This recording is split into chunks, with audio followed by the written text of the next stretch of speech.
A workshop somewhere in southern England. British engineers have just stripped the turret off a perfectly good Churchill tank. Every gun, every weapon, gone. In its place, they have bolted two enormous steel ramps and a set of timber trackways. The thing looks like a broken bridge glued to a tank's hull. Officers watching the demonstration are baffled. One asks the obvious question: what exactly is it supposed to do? The answer is simple. It drives into a ditch, drops the ramps, and stays there while 40-ton tanks drive directly over it. The crew remains inside. This is the Churchill ARK, the Armoured Ramp Carrier. It carries no weapons. It fires no rounds. It cannot fight. And it will prove more valuable than most of the guns in the British arsenal. To understand why British engineers deliberately destroyed a good tank to build a mobile ramp, you have to go back to one of the worst days in Allied military history. August 19, 1942. Dieppe, France. Operation Jubilee sent over 6,000 troops, predominantly Canada's 2nd Infantry Division, against the fortified port. The 14th Canadian Army Tank Regiment brought Churchill tanks ashore for the first time in combat. Of 58 tanks allocated, only 29 reached the beach. 2 sank during offloading. Of the remaining 27, 12 were immobilized the moment their tracks touched the shore. The beach at Dieppe was covered in chert shingle, rounded stones between 1 and 6 inches across, resting at a 15 to 20 degree angle. These stones jam between drive sprockets and track links, snapping track pins and shedding tracks entirely. British intelligence had assessed the beach by examining holiday photographs. It was a catastrophic failure of reconnaissance. 15 tanks did manage to claw over the low seawall, but every street exit from the esplanade into the town was sealed with concrete anti-tank roadblocks, covered by machine guns, 37mm guns, and 75mm guns firing from pillboxes. Not a single Churchill entered Dieppe. Royal Canadian engineers carrying demolition charges to blast the roadblocks were cut down by fire before reaching them. Unprotected soldiers simply could not clear obstacles under direct enemy fire. According to Canadian military records, total casualties reached 3,623 out of 6,086 landed, nearly 60%.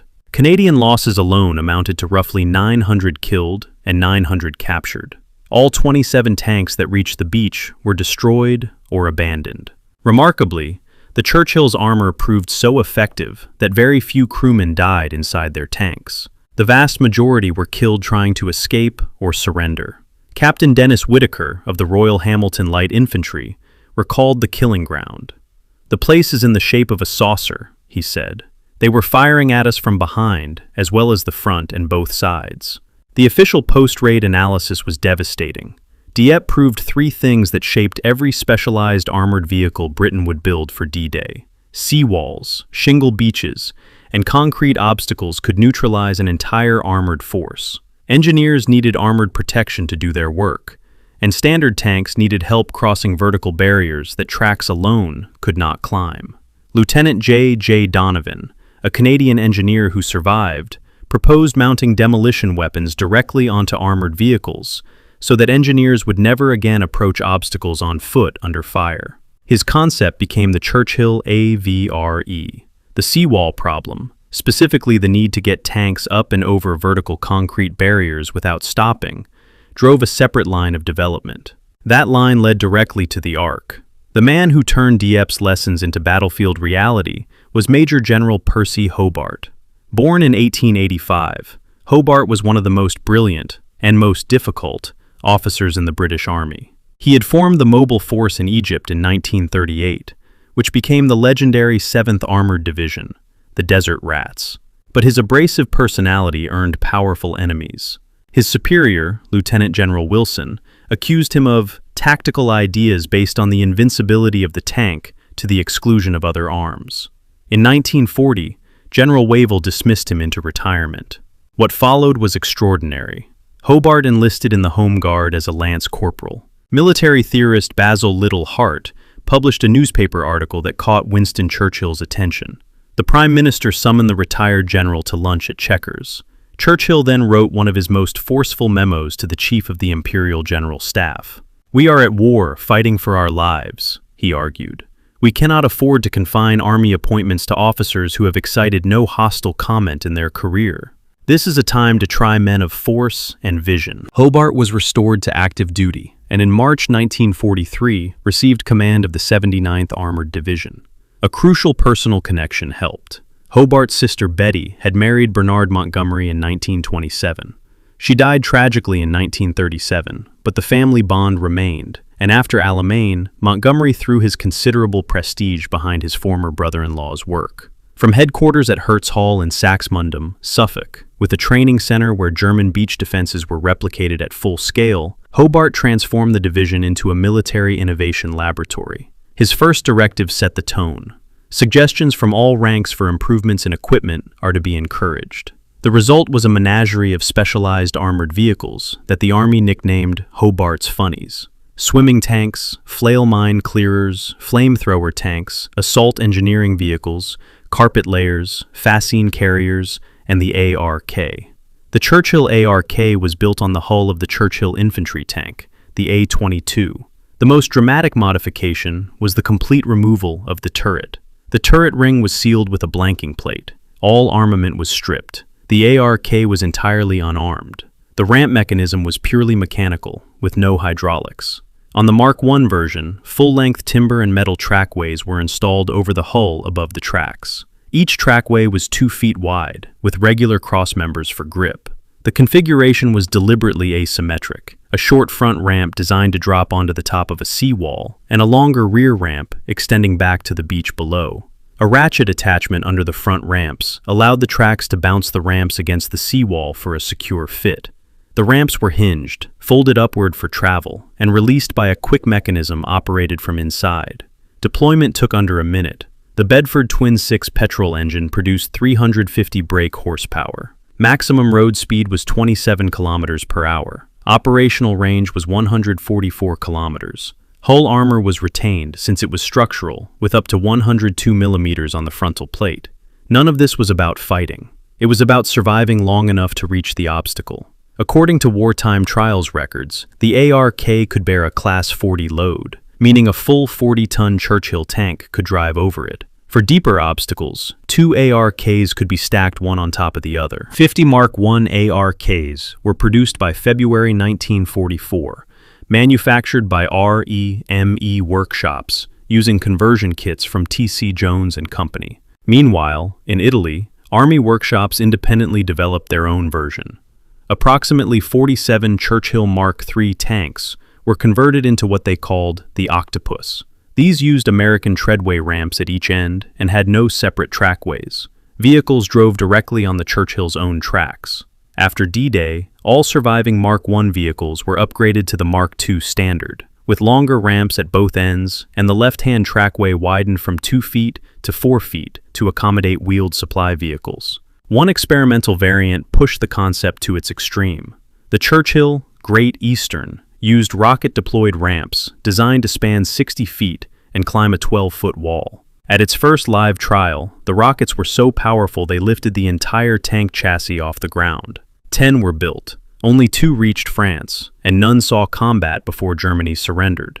Now, before we get into the combat record, if you are finding this deep dive into British engineering interesting, hit subscribe. It takes a second and helps the channel grow. Now, let us see what happened when the ARK met the enemy. Here is one of the most surprising findings from the research. Despite 50 Mark I's being available, the ARK played little or no role in the initial D-Day landings. Specialist historians Richard Anderson and Richard Doherty make scant mention of ARKs in the Normandy assault. The seawalls at Gold, Juno, and Sword were handled by other Funnies, specifically the AVRE blowing holes in concrete with its petard mortar, fascines filling ditches, and SBG bridges spanning gaps. The ARK was designed for the problem, but its siblings solved it first. Italy gave the ARK its combat debut and its finest hour. According to photographs held by the Imperial War Museum, the Italian pattern Octopus first saw action on the Gothic Line from September 1944. Units operating ARKs in Italy included the 25th Tank Brigade, with the 51st Royal Tank Regiment and the North Irish Horse, as well as the 21st Army Tank Brigade and the 93rd Anti-Tank Regiment. Each formation typically maintained 18 ARKs alongside AVREs and Sherman bulldozers. On October 24, 1944, an ARK was driven directly into the River Senio to form a crossing point. An Imperial War Museum photograph shows an Achilles 17-pounder tank destroyer of the 93rd Anti-Tank Regiment driving over it. On November 9th, ARKs and AVREs were photographed advancing through the liberated city of Faenza. The greatest showcase came during Operation Grapeshot on April 10, 1945, at the River Senio. The riverbanks rose at least 20 feet above the surrounding plain. The solution was audacious. 2 Churchill ARKs were stacked, one on top of the other, to bridge the deep riverbed. Churchill tanks of the North Irish Horse and Sexton 25-pounder self-propelled guns drove across the double-decker bridge. It remains one of the most extraordinary images of World War II military engineering. In Northwest Europe, the ARK Mark II supported the 79th Armored Division's advance through France, the Low Countries, and into Germany. The 1st Assault Brigade Royal Engineers, comprising the 5th, 6th, and 42nd Assault Regiments, provided ARK support during the clearing of channel ports, including Le Havre and Walcheren. They were there for Operation Veritable in February 1945, the assault through the Reichswald forest, where flooding had turned the landscape into a swamp. They were there again for Operation Plunder in March 1945, the Rhine crossings, when the 79th was at its greatest wartime strength. Each assault regiment maintained an establishment of roughly 18 ARKs, alongside 18 AVREs and 18 Sherman bulldozers. The crew of a standard ARK faced a unique psychological burden. Direct quotes from Churchill ARK crews are extremely rare in public sources, a consequence of fewer than 100 vehicles ever being built, and crews drawn from small Royal Engineer assault squadrons. But the experience can be reconstructed. Once the ramps dropped, the crew was committed. There was no quick exit, no ability to reverse out, no weapons to defend themselves. The vehicle was explicitly expendable, driven into position and left there for the duration. Sapper Ian Ely of 16 Assault Squadron, Royal Engineers, who served alongside ARK operators in Churchill AVREs using the same hull, later recalled the experience of sitting in a tin box. He said one does not have much idea of what is going on around one. The noise was indescribable. The interior was bitterly cold most of the time and leaked through the hatches whenever it rained. His overriding memory was the feeling of tremendous fatigue. Nigel Duncan captured the spirit of the men who crewed these strange machines in the official history of the 79th. Inspired by its divisional commander, he wrote, "The division pursued its way with gaiety, tempered with the resolution to be defeated by no difficulty, whether of nature's or man's creation." Now consider what the Germans and Americans had for comparison. Germany developed bridge-laying tanks, but abandoned the program. The Brückenleger 4, based on a Panzer IV chassis, was their most serious attempt. 20 vehicles were converted, carrying a 9-meter bridge with a 28-ton capacity. According to German production records, they were issued to the 1st, 2nd, 3rd, 5th, and 10th Panzer Divisions for the 1940 French campaign, but the bridge proved too heavy for the chassis. All 20 were converted back to gun tanks by May 1941. Germany developed nothing comparable to Hobart's integrated suite of specialized armor. The Americans relied on treadway bridges and Bailey bridges, a British invention, placed by engineering teams under fire. They did not deploy a widely standardized armored bridging vehicle in operational numbers during the war, despite experimental Sherman-based concepts reaching the prototype stage. The popular narrative that American generals arrogantly refused Hobart's Funnies and paid for it at Omaha Beach is more complicated than usually told. On January 27th and February 11th, 1944, Hobart demonstrated his full arsenal to Eisenhower and Bradley. Eisenhower was deeply impressed, but left the decision to Bradley. Bradley explained that since the Funnies used Churchill chassis, accepting them would require retraining operators and a separate supply chain for spare parts. However, according to recently examined correspondence, Bradley actually requested 25 flail tanks and 100 Churchill crocodiles just 5 days after the demonstration. The British War Office agreed to supply them. The problem was production capacity. There were not enough converted vehicles to meet both Anglo-Canadian and American requirements before June. Time ran out. The casualty comparison remains sobering, though multiple factors beyond the Funnies explain Omaha's carnage. The beach was defended by the experienced 352nd Infantry Division at full strength, not just weak garrison units. The steep bluffs created a natural killing ground. Aerial bombing missed entirely, dropping ordnance 5 kilometers inland. At Omaha Beach, where the Americans had only DD swimming tanks, and most of those sank in rough seas after being launched 5,000 yards offshore, casualties reached between 2,400 and 3,600. At Gold Beach, where British forces landed with a full suite of Funnies, casualties were roughly 1,100. The 79th Division's own final report stated that it was the overwhelming mass of specialized armor in the leading waves, coming as a complete surprise, which overwhelmed the defending troops and contributed to comparatively light casualties. By war's end, the 79th Armored Division fielded nearly 7,000 vehicles. It suffered 379 tank losses and approximately 1,500 personnel casualties across Northwest Europe. Liddell Hart offered the ultimate assessment.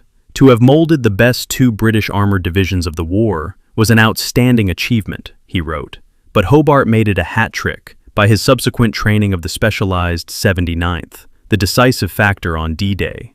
The division was unique in military history. It never fought as a single formation. Instead, it parceled its specialist teams out to support every major operation in Northwest Europe. It was disbanded on August 20th, 1945. Yet, the concept the ARK pioneered outlived them all. The term AVLB, Armored Vehicle Launched Bridge, formally replaced ARK in military vocabulary, but the lineage was unbroken. In the 1960s, the Centurion ARK became the most advanced version ever built, with an 80-ton capacity and a 75-foot span. It was the last vehicle to carry the ARK designation. Only 4 survive, with the finest example at the Royal Engineers Museum in Kent. The Chieftain AVLB replaced it from 1974, seeing combat in the 1991 Gulf War with the 32nd Engineer Regiment. Today, the British Army fields the Titan, based on the Challenger 2 hull, capable of deploying an 85-foot bridge in 2 minutes. The Americans developed the M60 AVLB in 1963, with over 400 built, serving in Vietnam and both Gulf Wars. Some were even sent to Ukraine in 2023. Their current joint assault bridge runs on the M1 Abrams chassis. The Soviets fielded the MTU-55, with over 1,700 produced. Every major army now fields an armored bridge-laying capability. The concept strongly influenced the post-war development of modern AVLB systems worldwide, and traces back to the simple idea British engineers had in 1943. Strip the turret, bolt on ramps, drive into the gap. Think back to that workshop in southern England. Engineers staring at a turretless Churchill tank, bolted to a pair of ramps. It looked wrong. It looked ridiculous. It carried no weapons and could not fight. Its crew would drive it into ditches and rivers and stay inside while 40-ton machines rolled over their heads. At the River Senio, 2 of these strange machines, stacked one on top of the other, allowed an entire armored column to cross a 20-foot riverbed that would have stopped any conventional force. No other army in the world could have done that in 1945. The Germans tried bridge-laying tanks and gave up. The Americans never fielded one in operational numbers. The British built the ARK, used it in combat, stacked 2 together when one was not enough, and helped establish the modern armored assault bridging doctrine that every post-war army eventually adopted. That is not luck.